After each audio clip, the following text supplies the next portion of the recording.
Olá pessoal, tudo bem? Sejam bem-vindos a mais uma aula de técnicas de pesquisa em economia.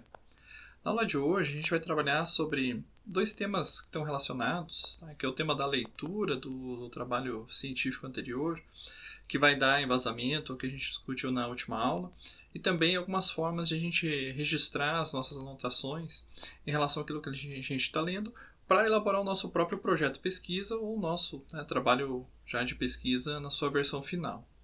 Então, o tema leitura, fichamento, resumo e resenha, ele traz, além de alguns conceitos em relação a cada uma dessas nomenclaturas, também o que a gente pode usar, e algumas sugestões de leitura e realização de anotações para ajudar vocês a desenvolverem tanto o projeto de pesquisa, que é uma avaliação específica nessa disciplina, mas também outras atividades aí de elaboração de pesquisa científica no decorrer do curso. Sejam aí trabalhos de iniciação científica que vocês podem desenvolver de maneira voluntária e às vezes até com recursos, ou seja, com bolsas de iniciação científica, ou trabalho de conclusão de curso, na modalidade de monografia. Então, inevitavelmente, em algum momento da carreira acadêmica de vocês vão ter que desenvolver um trabalho de pesquisa.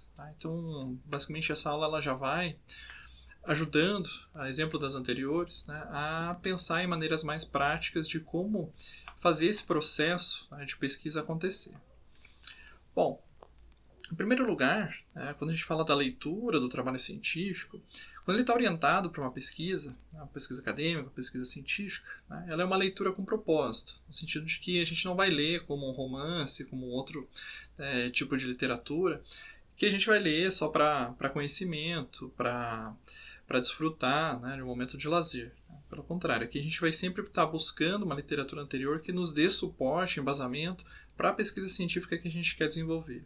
Então, se trata de um tipo de pesquisa e de leitura, principalmente, que a gente vai dizer que é uma leitura mais ativa, no sentido que ela vai ser uma leitura direcionada para o objetivo da pesquisa que a gente quer desenvolver. E além disso, quando a gente fala em leitura ativa, é um tipo de leitura que a gente vai se debruçar sobre o material, seja ele em formato digital ou formato impresso, e a gente vai fazer anotações a partir dessa leitura, para que já nos forneça ali informações, conceitos, ideias, teorias, que vão ser utilizados na nossa redação posteriormente, seja para a redação do projeto de pesquisa ou para o trabalho já concluído da pesquisa. Então esse é o principal propósito da leitura, já direcionada, de a gente ser capaz, de, a partir de uma leitura, produzir um texto de autoria própria, baseado, obviamente, nas ideias do autor, dando os devidos créditos, mas que ele possa ser reaproveitado futuramente. Uma forma também de a gente economizar tempo nesse processo de elaboração de um trabalho científico.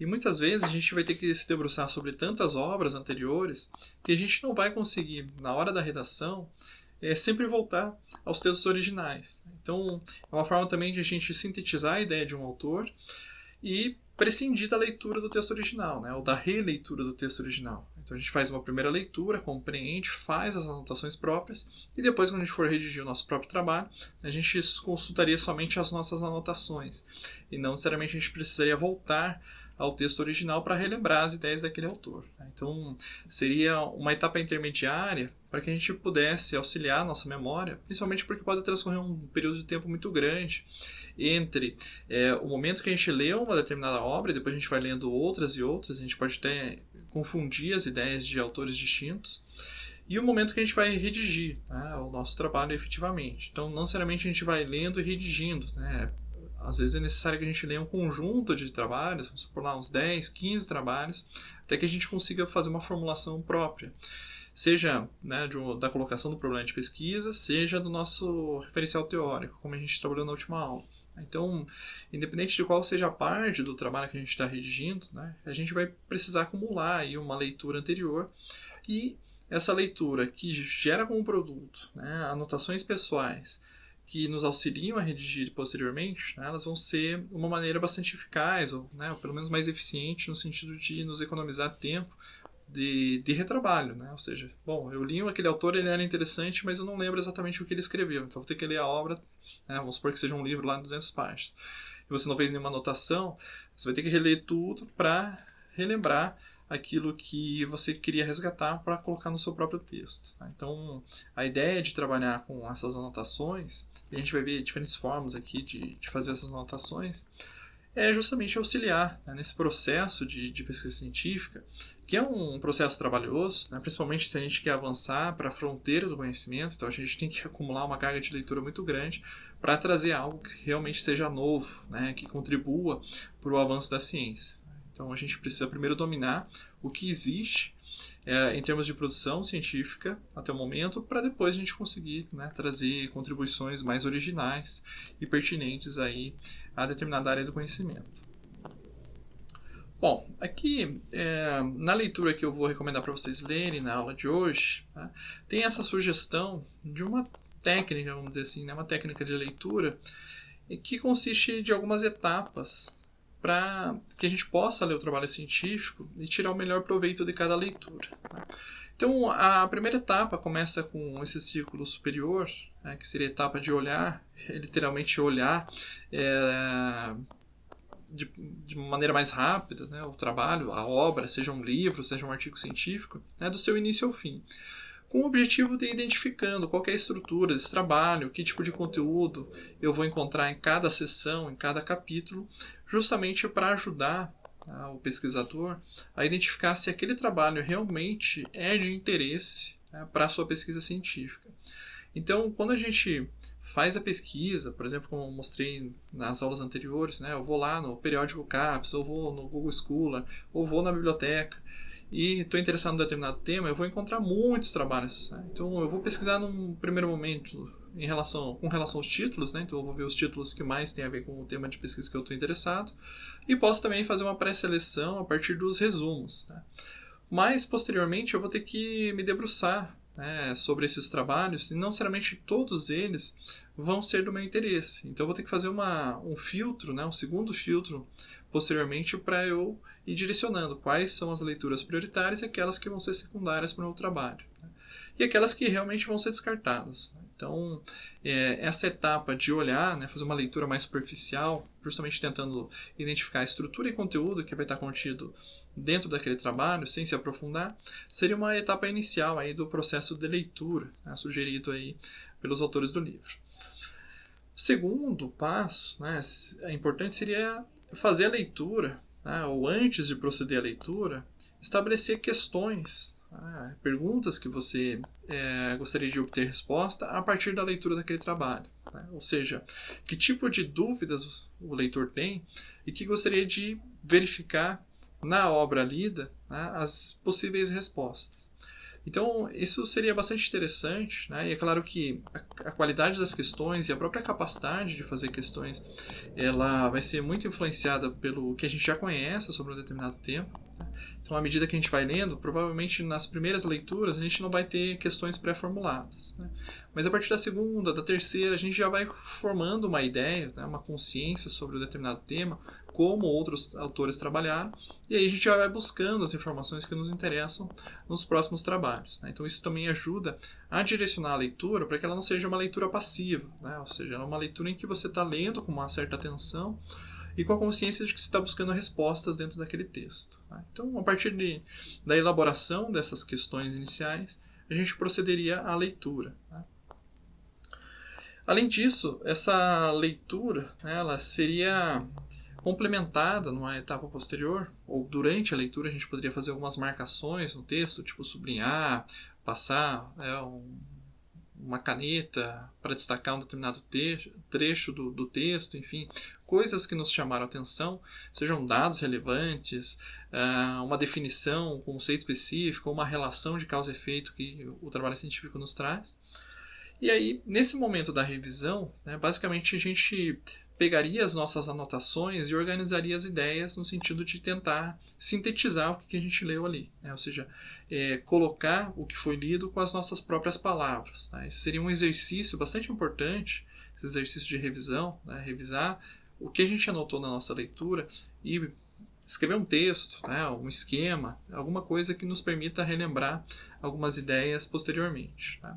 Mas adiante vocês vão ver que eu vou sugerir a elaboração de um texto, né, ainda que breve, mas com as suas próprias palavras, para que vocês possam reutilizar isso posteriormente. Tá? Então, a partir dessa revisão, né, das suas anotações e da organização um pouco mais clara das ideias e da própria escrita, né, de um resumo, de uma síntese do conteúdo da obra que vocês leram, com as próprias palavras, né, a última etapa, na sugestão dos autores, seria revisar, né, ou seja, reler o texto para verificar se as suas anotações de fato estão de acordo com a ideia do autor, né? Porque você pode ter compreendido numa primeira leitura uma teoria, né, uma explicação de uma forma, e depois numa segunda leitura você verifica que não é exatamente aquilo que você escreveu, né? Você precisa ser mais específico nas palavras que foram usadas para ser mais fiel, né, às ideias originais dos autores.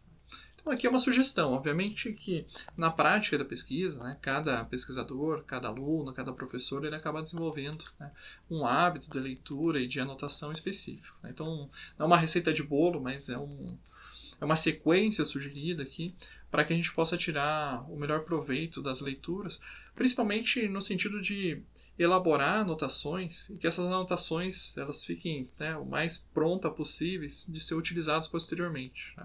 Por exemplo, produzir um texto, né, que esteja lá num arquivo eletrônico e, na melhor das hipóteses, a gente simplesmente daria um Ctrl+C, Ctrl+V e jogaria para o nosso trabalho. Né? Então esse seria o mundo ideal, vamos dizer assim, em termos de anotações. Né? Nossa anotação está tão precisa e de acordo com aquilo que a gente gostaria de fazer na pesquisa que a gente simplesmente vai lá e copia ela, cola e encaixa no nosso texto, né, do projeto de pesquisa ou do relatório final.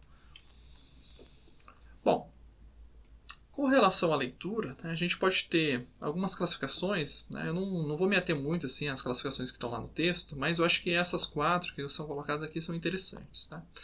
A gente pode ter uma leitura mais informativa, né, que os autores vão dizer que é uma leitura para a gente ter as informações básicas da obra, né, que pode ser de interesse para a gente posteriormente ou não. Então, quando vocês fazem um levantamento bibliográfico, lá no periódico da casa, por exemplo, algumas informações elementares devem ser registradas, né, a partir de uma leitura bem superficial, que é justamente de obter informações em relação àquela obra. Então, os nomes dos autores, qual ano da publicação, o título do trabalho, onde está publicada aquela obra, se é numa revista científica, se é num livro, enfim, né, onde que você consegue resgatar essa obra se você se interessar por ela posteriormente. Então esse tipo de leitura informativa, na verdade, ela serve justamente para você obter informações básicas sobre uma determinada obra, e aqui pode ser artigo científico, uma tese, uma dissertação, não importa o que seja, para que você consiga registrar essas informações básicas que permitam recuperar esse trabalho posteriormente. Tá? Já a leitura formativa, ela tem como objetivo a ampliação do conhecimento. Tá? Então, pode ser inclusive as leituras que acontecem durante o curso de graduação. Tá? Então, elas são formativas no sentido de que proporcionam um ensino e uma aprendizagem para o aluno ou para a pessoa que está lendo. E também ela tem esse caráter aí de formar, né, capacitar a pessoa no sentido de compreender teorias, resultados, técnicas de pesquisas aplicadas. Então essa leitura mais formativa é aquela leitura que vai servir de base para o nosso embasamento teórico, né, ou para a nossa fundamentação teórica que a gente viu na aula anterior. E essa leitura formativa, ela pode ser em 2 graus, em 2 níveis, vamos dizer assim, de profundidade, sendo a primeira uma leitura de contato, que é aquela leitura que está relacionada com a sugestão de olhar, né? Ou seja, eu vou fazer uma leitura mais rápida, en passant, em que eu vou folheando para ver a estrutura, conteúdo, justamente para eu me familiarizar com o que está contido naquele trabalho, né? Sem me aprofundar nas ideias, né? Na compreensão do conteúdo, simplesmente nessa leitura mais superficial, para verificar se de fato vale a pena eu prosseguir com a leitura aprofundada daquele trabalho ou não. Né? Ou seja, para determinar se esse trabalho ele é fundamental para a minha pesquisa científica ou se ele é secundário ou mesmo descartável. Né? Ou seja, que ele não tem relação direta com a minha pesquisa e, portanto, eu posso ignorar. E por fim, a leitura de conteúdo, que é a leitura mais atenta, né? Justamente ela vai ser um tipo de leitura em que a gente vai ler para compreender e também para ir identificando, né, os conceitos chaves, o que daquilo que está escrito pelos autores nos interessa, né, as ideias que nos interessam para a gente reutilizar posteriormente. Então vai ser um tipo de leitura mais aprofundado, justamente para a gente, né, conhecer as ideias do autor e verificar, né, em que medida elas, né, estão adequadas com a nossa pesquisa ou com o nosso objetivo de pesquisa e como que a gente vai usar essas ideias. A gente pode usar parcialmente, pode fazer uma leitura de conteúdo que, né, numa primeira leitura de contato parecia promissora e ver que não tem nada a ver com a nossa pesquisa, né? Então isso também pode acontecer. Não é porque a gente avançou para a fase da leitura propriamente dita, né, do trabalho, no sentido de conhecer o seu conteúdo, que no final das contas a gente vai usar aquele trabalho para a nossa pesquisa científica. Tá? Então isso pode acontecer também. Mas, se a gente fez as etapas anteriores, né, com cuidado, com atenção, é muito provável que isso não aconteça. Né? Então, em certa medida, a gente vai usar o conteúdo ou as anotações oriundas dessa nossa leitura de conteúdo em nosso trabalho de pesquisa posteriormente. Bom, um aspecto fundamental da leitura, né, dessa leitura de conteúdo, é fazer anotações. Então, essas anotações elas podem ser feitas durante a leitura no próprio material, né? Ou seja, se eu estou com, sei lá, um artigo impresso, eu escrevo na margem, faço anotações, sublinho. Se eu estou num livro e o livro é meu, né, naturalmente eu faço isso também nas próprias páginas do livro. Ou se eu estou com um livro emprestado da biblioteca, eu posso rabiscar, né, em cima dela, eu posso ter um caderno de anotações ao lado em que eu vou anotando e vou referenciando as páginas, onde as informações que eu estou interessado estão disponíveis para uma posterior utilização do meu próprio texto, né, de pesquisa científica. E aqui tem algumas dicas que os autores trazem, né, que eu achei bastante interessante, do que anotar. Né? É claro que no começo do curso, né, como é o caso de vocês, a tendência é que tudo seja interessante, né, e vocês queiram anotar todas as ideias, todos os conceitos. Né? Mas à medida que você vai avançando no curso e algumas coisas vão se consolidando, né, você já vai saber algumas coisas. Né? Então, nem tudo vai ser novidade. Então, à medida que a gente vai avançando na leitura dos trabalhos, né, as coisas começam a se repetir, alguns conceitos chaves, algumas teorias de base, alguns métodos econométricos, por exemplo. Então, você já não vai mais precisar destacar essas informações a partir do momento que aquilo já vai ficando mais consolidado, né, na sua memória, no seu conhecimento. Então a dica é não anotar o que você já sabe, né? Ou seja, extrair do texto justamente aquilo que é novidade. Tá? Então, coisas novas, essas coisas novas que está, né, genericamente colocado aqui, pode ser teorias, conceitos, explicações, né, métodos estatísticos utilizados, coisas do gênero. Dados não utilizados, né, que não foram utilizados anteriormente, que você nunca utilizou, ou informações que não são usuais em outros trabalhos, enfim, né, aquilo que de fato é novidade para o pesquisador.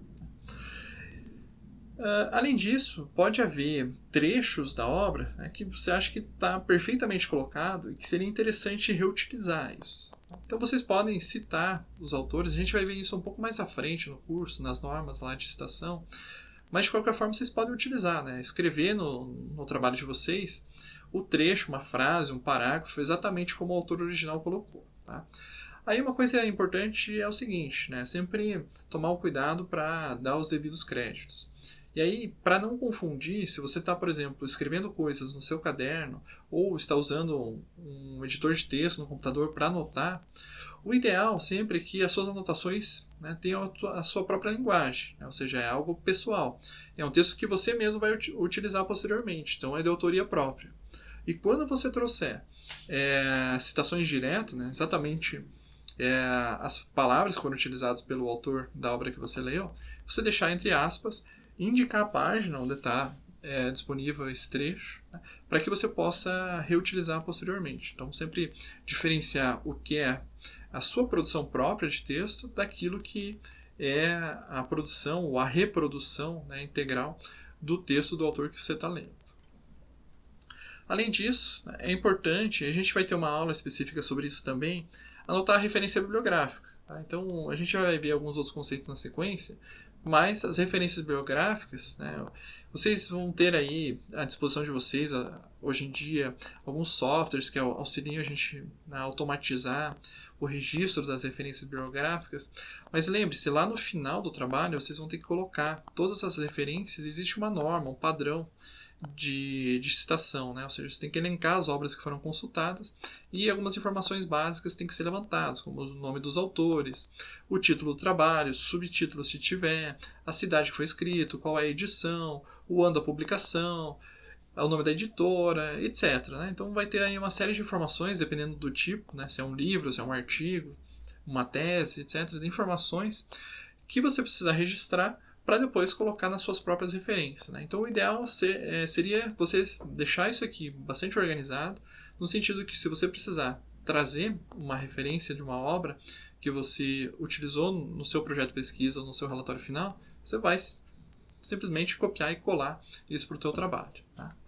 Então, isso requer um pouquinho de atenção, né? Ou seja, dá um trabalho durante a leitura não é simplesmente ler e acabou, né? Você tem esse momento também de registro de uma série de informações, mas quanto mais bem feito for esse trabalho, né, da leitura ativa, mais fácil fica a elaboração, né, do projeto de pesquisa ou mesmo, né, do relatório final da pesquisa que foi conduzida. Bom, outras questões importantes é o seguinte: a anotação, faltou ali um sinal de diferente, né, que não apareceu aqui no meu slide, é diferente de reprodução do texto. Tá? Então, isso é importante pelo seguinte: primeiro, cuidado para não ser considerado plágio, né, ou seja, não usar as ideias do autor de maneira, né, muito explícita, principalmente sem dar o devido crédito. Então, por mais que você use as próprias palavras para expressar a ideia do autor, né, você tem que citar o autor quando você usa essa ideia. Tá? Além disso, não é adequado fazer textos muito extensos, porque senão eles vão perder a sua funcionalidade. Tá? Então, vamos supor o seguinte: você lê um artigo científico que tem 15 páginas, e aí o teu resumo tem 10. Tá? Então, assim, para você relembrar as ideias do autor, né, e trazer ele para o seu trabalho, né, você tem 10 páginas, ele perdeu sua funcionalidade, porque a ideia era que você sintetizasse, né, trouxesse só aquilo que é essencial. Se tem 10 páginas do artigo de 15, né, ele é praticamente uma reprodução do texto original. Então isso não seria adequado. Né? Inclusive poderia voltar para o item anterior, né, de ser considerado um plágio. Bom, aqui a gente tem algumas sugestões complementares àquelas, né, nessa etapa da leitura, que seria o seguinte: o ideal, né, e nem sempre a gente tem tempo suficiente para fazer isso, mas o ideal seria a gente proceder da seguinte forma. Primeiro, faz uma leitura do texto, né, sem fazer qualquer tipo de marcação, para vocês conhecerem o conteúdo, ver como é que o autor desenvolve suas ideias. E depois, né, numa segunda leitura, é que a gente identificaria os conceitos chaves e aí faria as anotações ou as marcações. Né? Isso pode ser de várias formas. Né? Eu posso simplesmente sublinhar, posso usar uma caneta marca-texto, posso escrever do lado, posso escrever num caderno pessoal, posso escrever diretamente no Word, não importa. Né? Como é que vocês vão proceder? Mas a ideia é que na segunda leitura, depois que você já tem conhecimento, né, de cabo a rabo do trabalho, que vocês começassem a buscar, né, aquilo que vocês vão extrair de conteúdo daquele texto que vocês leram.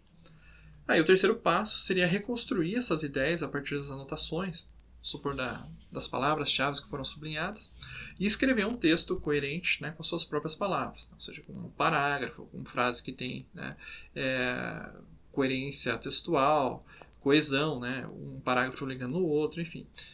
Indo um pouquinho naquela ideia, né, que o ideal seria que você já tivesse um texto pronto para depois dar um Ctrl+C e um Ctrl+V e jogar para o seu trabalho, né, de pesquisa. E por fim, né, o quarto passo seria o mesmo lá daquela sugestão inicial, né, que a gente voltaria, né, faria a revisão a partir de uma nova leitura, então haveria uma terceira leitura para confirmar se aquilo que a gente escreveu de fato condiz com as ideias do autor. Né? Então, é uma forma de a gente verificar se a gente entendeu, principalmente quando a gente está lidando com temas complexos, né? Com teoria ou com métodos estatísticos muito sofisticados que são apresentados aí nos trabalhos que a gente está consultando, para a gente confirmar se realmente a gente compreendeu, né? Se o que a gente escreveu traduz, né, com as nossas palavras, exatamente a ideia do autor. Né? Se a gente foi fiel àquilo que os autores, né, escreveram e defenderam aí nos seus trabalhos.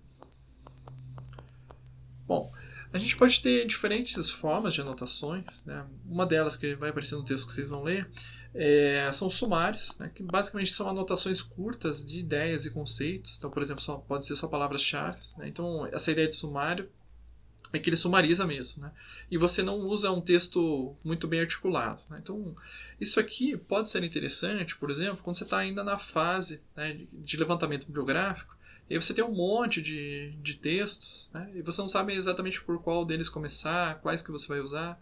E você pode fazer uma leitura mais rápida desses trabalhos, né? Ou até uma leitura de contato, e ir anotando, né, essas ideias e palavras-chave que aparecem no texto, para depois você analisar, né, se vale a pena usar aquele trabalho ou não, ou se ele vai ser mais secundário para você contextualizar o teu problema de pesquisa e deixar para focar, né, na fundamentação teórica em outros trabalhos, por exemplo. Tá?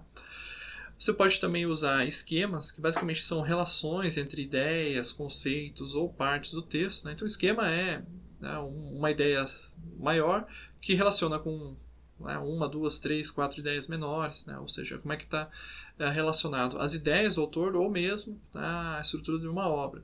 Então, pode ser, por exemplo, uma obra muito grande, né, que tenha muitas páginas, um livro, e até para você conseguir sintetizar isso posteriormente, ser bom. O capítulo, eu tenho, sei lá, 20 capítulos aqui, e o trabalho está dividido em 4 grandes partes. Então, a primeira parte tem esses 4 capítulos que abordam isso, isso e aquilo. A segunda parte tem mais 4 capítulos que abordam outros temas tais. Então, seria uma forma de, graficamente, né, através de um diagrama, basicamente, você representar a relação entre as partes de um texto, de uma obra que é muito grande, ou mesmo entre ideias. Então, isso é bastante interessante para ajudar posteriormente você a redigir. Né? Não necessariamente você tem que redigir um texto agora, mas se você consegue estabelecer as relações, né, entre as ideias, posteriormente você pode desenvolver um texto, né, usando as próprias palavras, e só de bater o olho nessa figura que você mesmo produziu, você vai ser capaz de relembrar, né, as ideias-chave daquele autor. E por fim a gente tem o resumo, né, que basicamente é um texto condensado, mas é um texto estruturado, né, com um sentido mais completo, que seria esse texto, né, de autoria própria, em que você vai apresentando as ideias do autor, né, dialogando, se possível. A gente já vai ver algumas diferenças entre as possibilidades de fazer um resumo. Né. Resumo aqui, nesse momento, sendo entendido como um texto síntese. Né. Um texto, né, elaborado, organizado, usando a linguagem da norma culta, enfim, que você faz, né, para sintetizar as ideias do trabalho. Em geral, pode ser um sentido de sintetizar, ou sintetizar aquilo que está contido no trabalho e que te interessa, né? Deixando de lado aquilo que não está diretamente relacionado com o seu problema de pesquisa. Né? Então, isso também pode ser uma estratégia bastante interessante para elaborar o resumo, né? Ou essa anotação na forma de resumo.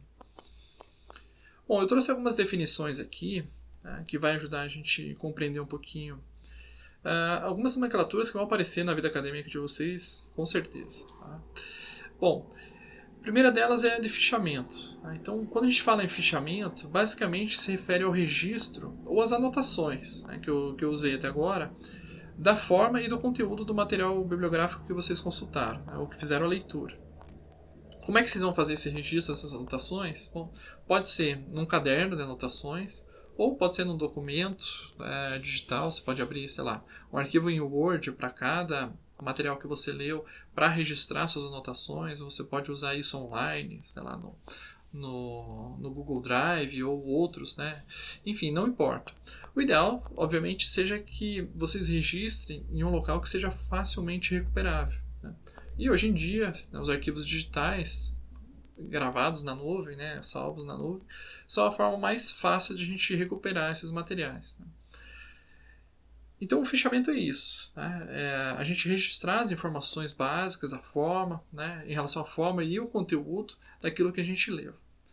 E aí a gente pode fazer isso não só dessas duas formas que eu coloco na sequência, de outras formas também, formas de tabela, forma de diagramas, de gráficos, não importa, mas esse documento ele vai ter informações básicas como o nome do autor, né, o título do trabalho, que ano foi publicado, enfim. Necessariamente vai ter os dados da referência bibliográfica e também, né, dados que dizem respeito ao conteúdo e à forma. Né. Então, às vezes a forma pode ser um aspecto interessante. Bom, o trabalho está dividido em 5 partes. A primeira parte trata, né, do período colonial brasileiro, a segunda parte trata do período do Império, a terceira parte da Primeira República. Enfim, né, talvez essa informação seja relevante ser registrada.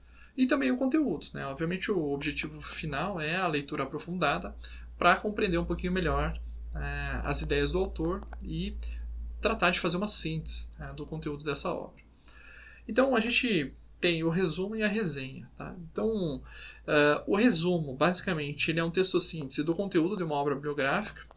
Então, basicamente, o objetivo é sintetizar aquilo que está contido ali, né, sem adicionar nada, sem fazer qualquer tipo de juízo de valor. Então, ela é uma forma mais pura e simples de seguir fielmente o que está escrito no trabalho original. Tá? Então, inclusive nos artigos científicos, né, vocês já fizeram algumas atividades aí que tiveram que pesquisar artigos, vocês veem que tem lá um campo de resumo, né, abstract, que é o resumo em inglês ou em outros idiomas, que basicamente é um texto síntese ali de, sei lá, 100 a 250 palavras, né, mais ou menos esse é o padrão, e que se utiliza para resumir, né, o conteúdo daquele trabalho. Já a resenha, ela vai ter uma característica específica que, além dela fazer essa síntese de conteúdo, ela também apresenta uma análise crítica da obra. Tá? Então, essa análise crítica significa dizer o seguinte, né, que a gente vai sempre criticar do ponto de vista pejorativo, né, encontrar os defeitos daquele trabalho, né, ou só apontar os defeitos. Né. Uma crítica ela pode ser uma crítica positiva ou uma crítica negativa, né, no sentido de apontar quais são os aspectos positivos daquele trabalho que nos interessam e as limitações, os aspectos contraditórios, enfim, daquilo que a gente leu, ou o que aquele autor fala que outros autores não falam. Então, geralmente, quando a gente fala de análise crítica, né, é justamente avaliar, né, em que medida aquele trabalho contribui para o nosso problema de pesquisa, o que ele fala, né, que outros autores não falam, ou que é corroborado pelos outros autores. Então, essa crítica ela pode ser até uma crítica positiva, no sentido de que ele trabalho é bastante completo, e talvez seja, né, o melhor trabalho de referência para a gente embasar a nossa pesquisa científica. Então, essa é a ideia da análise crítica. Né?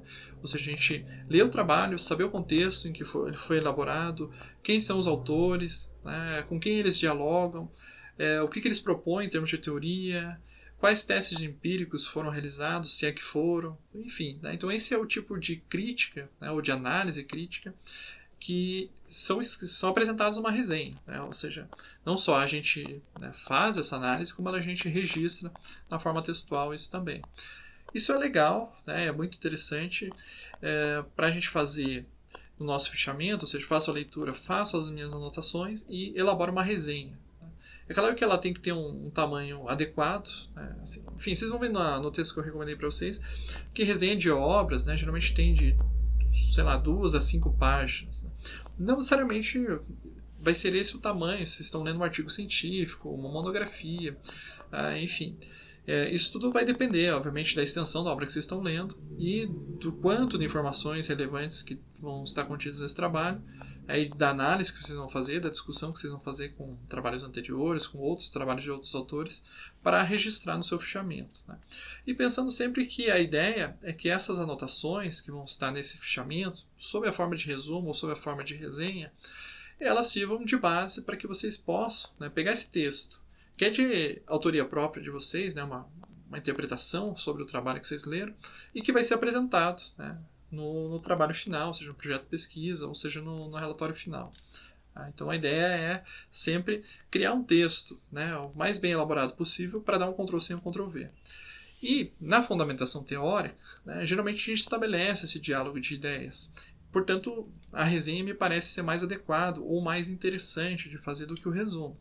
O resumo ele é uma descrição crua, né, do trabalho original. Então ele pode ser muito descritivo e meio desinteressante, ou seja, ele não vai concatenando ideias. Enquanto que a resenha não, né? A resenha você já vai inserir elementos ali que você vai dialogar com outros autores. Então, por exemplo, eu li o autor tal, ele defende essa posição A, mas os autores fulano e ciclano, né, defendem uma posição B. Então aqui a gente tem uma contradição que precisa ser investigada. Então isso pode gerar, inclusive, uma ideia para um problema de pesquisa. Tá? Bom, a crítica, né, essa crítica, vamos dizer assim, mais saudável, vamos dizer assim, embora, né, seja muito comum que aconteça, né, vamos dizer assim, uma exacerbação da crítica, né, indo para o sentido mais negativo, né, mas a ideia é que a crítica, né, e a divergência de ideias nas universidades, nos institutos de pesquisa ou nas ciências de uma maneira geral, né, elas funcionem como um motor para o progresso da ciência. Tá? Então essas críticas elas podem ser direcionadas tanto para a forma do trabalho como para o conteúdo, né, no que diz respeito, por exemplo, à clareza, à exatidão, né, dos dados apresentados, do gráfico apresentado, da ordem, né, como as ideias são apresentadas durante o texto, né, ao longo do texto, a coerência lógica, que temas são abordados, que aspectos são ignorados, enfim. Né? Então, quando a gente faz análise crítica, a gente está pensando nesses aspectos. Inclusive, o próprio processo aí de avaliação de trabalhos científicos entre os pares, né, entre pesquisadores na academia, eles tendem a funcionar da seguinte forma, né? Ou é uma avaliação cega, ou é uma avaliação duplo cega. Então, quando a gente produz um artigo científico e manda para uma revista científica, esse trabalho ele vai ser avaliado, né, por 1, 2 ou mais pesquisadores que vão avaliar a qualidade desse trabalho e vão fazer crítica. Então, essa crítica não necessariamente uma crítica voltada para denegrir, vamos dizer assim, né, o trabalho que foi apresentado. A ideia é que essa crítica ela sirva, né, para aumentar a qualidade e o rigor do trabalho apresentado pelo autor. Então, quem escreve, né, tem que ter o compromisso de fazer um bom trabalho, e quem lê e critica, né, tem o compromisso de fazer uma boa crítica, no sentido de ser uma crítica construtiva para permitir que o autor melhore os aspectos que estão deficientes no seu trabalho e reapresente ou apresente para uma outra revista, tá?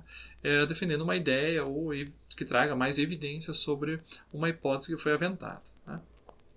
Bom, uma avaliação cega geralmente acontece quando um autor envia um trabalho, tá, para uma revista científica, e aí quem está avaliando o trabalho sabe quem é o autor, mas o autor não sabe quem avaliou o trabalho dele. Mas geralmente esse trabalho é com o duplo cego, né? O método duplo cego que nem o autor nem o avaliador sabe quem é a outra parte, né? Ou seja, o avaliador não sabe quem é o autor e o autor não sabe quem é o seu avaliador. Isso é importante porque evita dois tipos de problemas ou de viés na hora de fazer a avaliação. Né? O primeiro poderia ser, por exemplo, o argumento da autoridade, ou seja, eu estou recebendo um trabalho de um grande economista brasileiro, sei lá, pensar, eu recebi um texto para avaliar do Luiz Carlos Bress Pereira. Né? Como eu sei que ele tem uma trajetória acadêmica muito expressiva, eu vou ter a tendência de aprovar o trabalho, né, ou fazer uma crítica mais leve, porque ele é uma autoridade no assunto. Né? Então, isso, do ponto de vista da ciência, né, ele é ruim porque não necessariamente o fato de a pessoa, né, ela ter dado grandes contribuições, ou ser reconhecida, né, pelos pares como um grande intelectual, como um grande cientista, que faz com que ele esteja imune a cometer erros. Né? Então, erros de ordem lógica, erros de ordem metodológica, isso pode acontecer em qualquer fase da vida. É claro, quanto mais experiente o pesquisador, menor é a probabilidade de ele cometer erros, mas isso, né, não impede que ele o faça. Então, a ideia é que você não conheça, né, quem é o autor, é justamente para evitar esse tipo de argumentos, né, que a pessoa é uma autoridade, portanto, né, esse trabalho provavelmente é muito bom, né, o que não necessariamente é o caso. E o segundo problema é quando você faz o ataque, né, você é o avaliador e você sabe quem é o autor, ou o contrário também pode acontecer, e há um ataque pessoal, né? Ou seja, bom, eu não concordo com as ideias daquele economista porque ele tem uma posição política tal ou porque ele tem um posicionamento teórico X e eu estou totalmente em desacordo. Né? Então, eu vou reprovar o trabalho dele porque eu não concordo com nada das ideias dele. Né? Então, na verdade, eu não estou avaliando objetivamente a qualidade do trabalho, né? O rigor metodológico, a fundamentação teórica que foi dada, os testes empíricos que foram apresentados e simplesmente eu estou atacando. Né? Eu estou já julgando a partir, né, do conhecimento de quem é a outra pessoa. Então, é o chamado argumento ad hominem, né? Ou seja, que é um ataque à pessoa. Né? Então, o argumento para desqualificar uma ideia é o autor da sua ideia. Então, isso também não é desejável, né? Não é justo, ou não é